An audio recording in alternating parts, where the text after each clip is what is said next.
अब हम लोग प्रैक्टिस 2 के न्यूमेरिकल पार्ट को एक एक करके सॉल्व करेंगे। ठीक है, जो न्यूमेरिकल पार्ट है उसको हम लोग सॉल्व करने वाले हैं।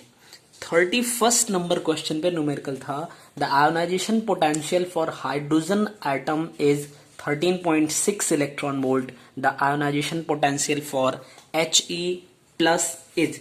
तो देखिए, हमें जो आयोनाइजेशन पोटेंशियल बताना है He प्लस, तो He प्लस के पास 1 इलेक्ट्रॉन है, ये हाइड्रोजन लाइक स्पीसीज की कैटेगरी में आएगा।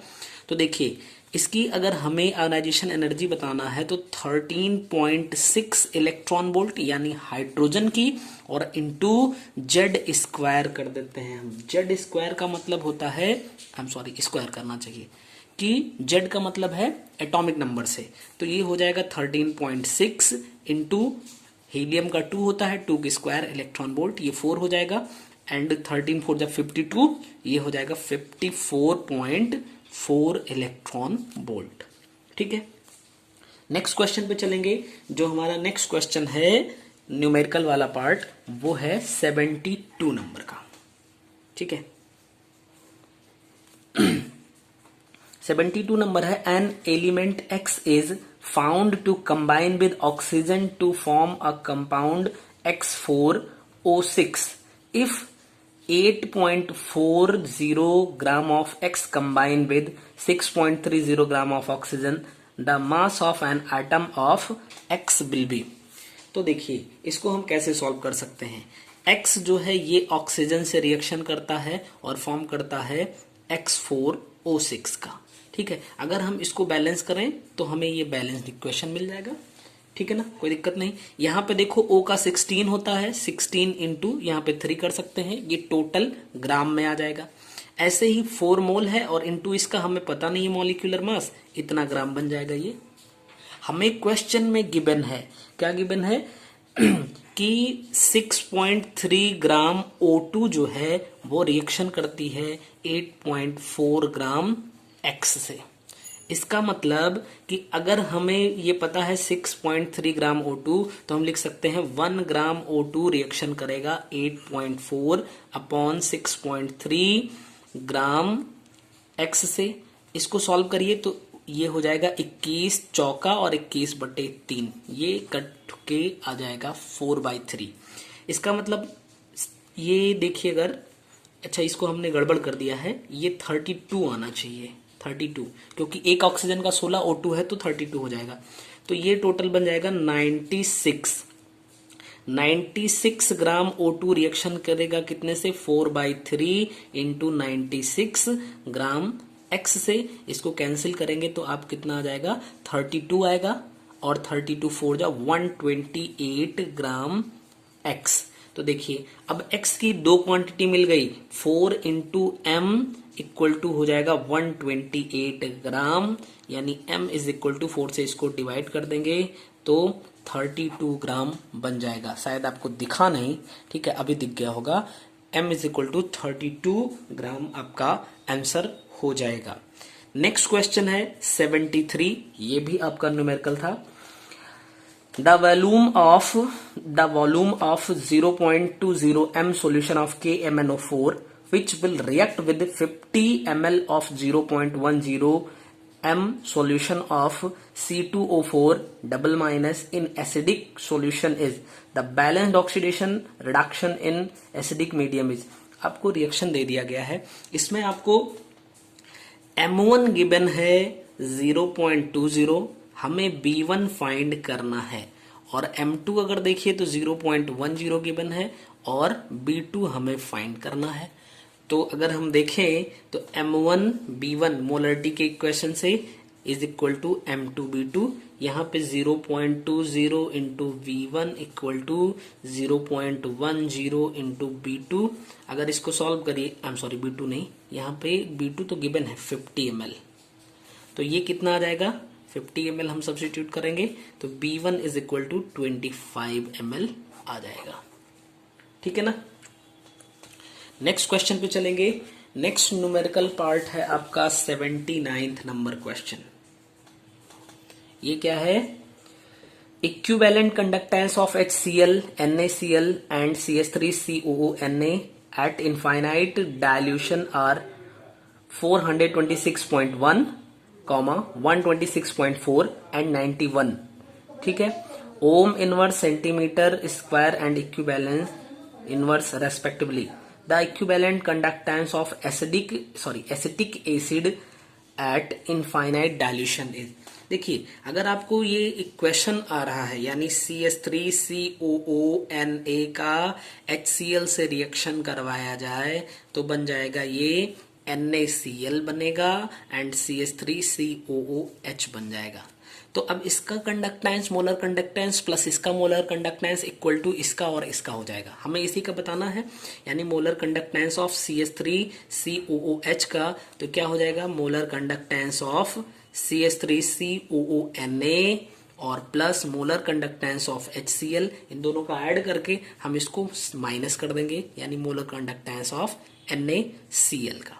देखिए, CH3COO का हमें गिवन है, ये कितना हो जाएगा ये कितना है आपका 91, प्लस HCl का कितना गिवन है 426.1 और NaCl का है 126.4. अब इसको देखिए, 126 इसमें से हटा दीजिए तो ये 300.1 आ जाएगा, और अगर इसमें से 0.4 हटा दीजिए तो ये हो जाएगा 90.6. ठीक है, यानी कि 0.1 और 0.6 0.7 बन जाएगा, और ये आपका 300 है, 390.7 आपका आंसर हो जाएगा. नेक्स्ट क्वेश्चन पे चलेंगे. क्वेश्चन नंबर 80 जो है ये भी आपका न्यूमेरिकल पार्ट है. For the first order reaction A gives out B plus C, the half period is 180 second. The time taken for the reaction to be 75% completed would be. तो बहुत ही simple है. T 50% equal to आपको given है 180 second के. ठीक है, हमें T 75% बताना है, तो T 75% इज इक्वल टू होता है 2 टाइम्स ऑफ T 50%. रख दीजिए 2 इंटू 180 सेकेंड, ये आपका आंसर आ जाएगा 360 सेकेंड हो जाएगा T 75% की वैल्यू. ठीक है ना. चलिए नेक्स्ट क्वेश्चन पे देखेंगे, कौन सा है 82 नंबर है, वो आपका न्यूमेरिकल है. For a certain first order reaction of it takes 10 minutes for the concentration of 0.4 mole litre inverse to become 0.1 mole litre inverse. What is the rate constant of the reaction. तो first order के लिए कह दिया तो K is equal to 2.303 upon T half and log A upon A minus x का हम use करेंगे. हमें K की वैल्यू को बतानी है. 2.303 अपॉन T हाफ हमें गिवन है 10 मिनट्स. ठीक है, और लॉग यहां पे देखिए जो आपका कंसंट्रेशन बच रहा है वो है 0.4 एंड 0.1. ये पहले था, ये बाद में पहुंच के बचा हुआ है. ठीक है, K is equal to 2.303 upon 10, और यहां पे देखिए ये तो कैंसिल होके 4 लॉग हो जाएगा. 4 log 4 यानी 4 को हम लिख सकते हैं 2 पावर 2 आगे आ जाएगा, और इनटू में और log 2 वैल्यू 0.3010 बन जाएगी. ठीक है ना. अब देखिए K इज इक्वल टू, इसको आप मल्टीप्लाई करिए तो ये हो जाएगा 6K, 6 एंड 6 3 जा एंड 6 2 जा 12, यानी कि ये 0.63 जा 18 एंड 6 2 जा 12 1 13. ये आपका K की वैल्यू आ जाएगी 0.138. ठीक है, और यहाँ पे मिनट था तो मिनट इनवर्स लिख सकते हैं आप. ठीक है ना. नेक्स्ट क्वेश्चन देखेंगे, कौन सा है आपका. नेक्स्ट क्वेश्चन है 88 number question. The 2 half cell reaction with E0 values are given below. दिख रहा होगा आप लोगों को. अब देखिए हमें जो बताना है वो standard potential for the cell 2Fe3 plus Fe gives out 2Fe2 तो देखिए आप Fe3 का रिडक्शन हो रहा है Fe2 में, और Fe का ऑक्सीडेशन हो रहा है Fe2 में. ठीक है, तो अगर हमें E सेल लिखना होगा तो आप पहले इक्वेशन में देखिए 0.77 है, और दूसरे इक्वेशन में हमें जो गिवन है वो -0.44 है, लेकिन जो ये था किसके रिडक्शन के लिए, लेकिन यहाँ पे तो ऑक्सीडेशन हो रहा है, और ऑक्सीडेशन हो रहा है तो प्लस हम इसका सिंबल बदल देते हैं, इनको ऐड कर देंगे, ये हो जाएगा 1 2 1, 2 डिजिट पर डेसिमल लगा दीजिए, यानी 1.21 वोल्ट आपका आंसर हो जाएगा। ठीक है, नेक्स्ट क्वेश्चन पे चलेंगे। आपका क्वेश्चन नंबर 93 जो है वो न्यूमेरिकल है, the electrochemical equivalent of potassium is 0.405 mg per coulomb. The amount of potassium liberated when a current of 25 ampere is passed through a suitable electrolyte for 20 minutes would be. तो देखिए 93 number question W is equal to QIT से हम लोग solve करेंगे, Faraday rule है।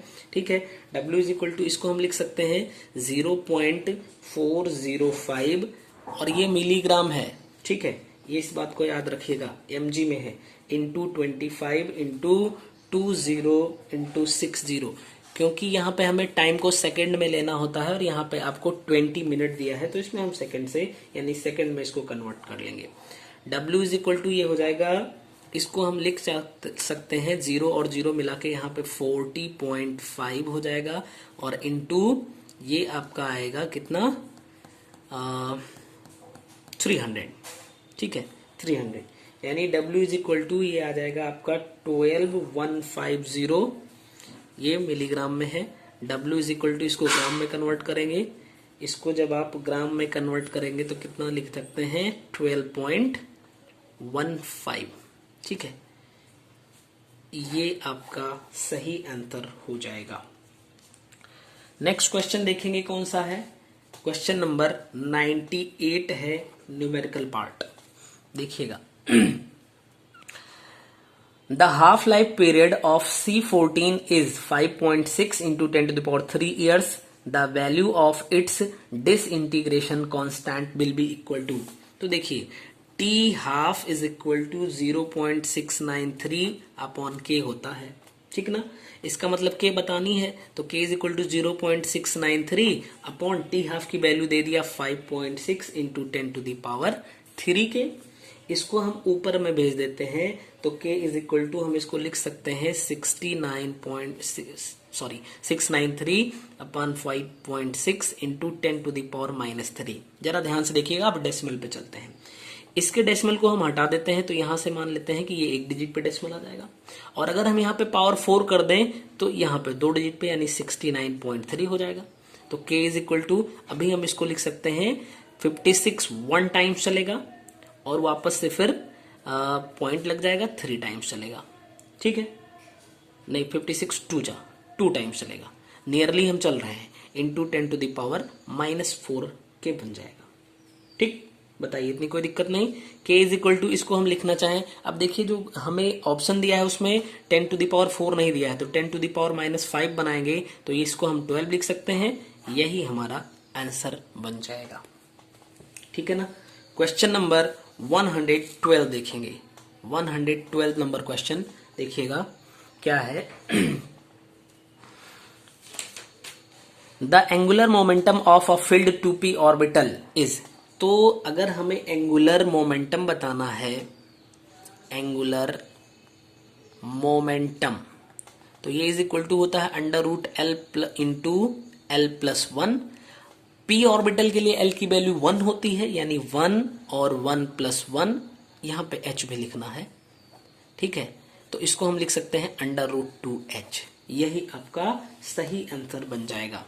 Next question पे चलेंगे। Next question आपका न्यूमेरिकल है 116 नंबर का। An aqueous solution of a non volatile solute boils at 100.17 degree Celsius, the temperature at which it will be freezes is. तो आपको देखो यहाँ पे गिवन क्या क्या है, आप समझो, डायरेक्ट हम टेल टीबी यानी बॉइलिंग पॉइंट में कितना चेंज आ रहा है, यहाँ पे दे दिया 100.17 डिग्री सेल्सियस। बॉइलिंग पॉइंट होता है 100 यानी 0.17 डिग्री सेल्सियस, हम इसको लिख सकते हैं। हमें केबी की वैल्यू दे दी है 0.52, हमें KF की वैल्यू गिवन है 1.86। हमें बताना क्या है, डेल T2, डेल नहीं T2 हमें बताना है, और वो भी फ्रीजिंग के लिए। तो अगर यहां से देखिए तो del TB is equal to होता है M इंटू KB से, तो 0.17 equal to M into KB है 0.52, ये इधर आएगा 17×51 यानी लगभग M इज इक्वल टू 1/3 के बन जाएगा, बनेगा ना। ऐसे ही del TF is equal to M into KF होता है, इसी को हमें बताना है, इज इक्वल टू ये M तो आ जाएगा आपका 1/3, KF की वैल्यू 1.86 है। इसका मतलब क्या है, फ्रीजिंग के लिए है तो 0 माइनस T2 कर देंगे, इसको हम डिवाइड करेंगे तो 0.6 एंड 2 आएगा, यानी T2 is equal to minus 0.62, यही फ्रीजिंग टेम्परेचर हो जाएगा। ठीक है ना। चलिए नेक्स्ट क्वेश्चन को देखते हैं। एक क्वेश्चन छूट गया है 109th नंबर क्वेश्चन, इसको भी देख लीजिएगा कि 109th नंबर क्वेश्चन न्यूमेरिकल है, क्या है, calculate the bond dissociation energy for HCl, the standard enthalpies of formation for HCl, H and Cl are 92, 218 and 121 kilo joule mole inverse respectively. तो देखिए यहाँ पे आपको अगर देखिए H2 प्लस Cl2 तो गिव्स आउट HCl का फॉर्मेशन हो जाएगा, 92 किलो जूल पर मोल एनर्जी आई। ठीक है, ऐसे ही H2 से H का जब फॉर्मेशन हुआ, इसका बॉन्ड डिसोसिएट हुआ तो 218 आया, एंड Cl2 से Cl जब हुआ तो कितना आया, 121। तो अगर हमें हीट ऑफ फॉर्मेशन ऑफ किसका बताना है, HCl का, तो हम क्या करेंगे, बड़ी सिंपल सी बात है, इन दोनों को ऐड कर दीजिए 218, यानी पहले आप जब एनर्जी प्रोवाइड करोगे तो H2 से इसमें कन्वर्ट होगा, फिर इसमें कन्वर्ट होगा, फिर ये दोनों मिलके तब फॉर्मेशन करेंगे। ठीक है, तो 121, और उसके बाद जब ये दोनों मिलेंगे तो इतनी अमाउंट ऑफ हीट रिलीज हो जाएगी, तभी स्टेबिलिटी आ जाएगी, तो रिलीज हो गई तो इसको हमने हटा दिया।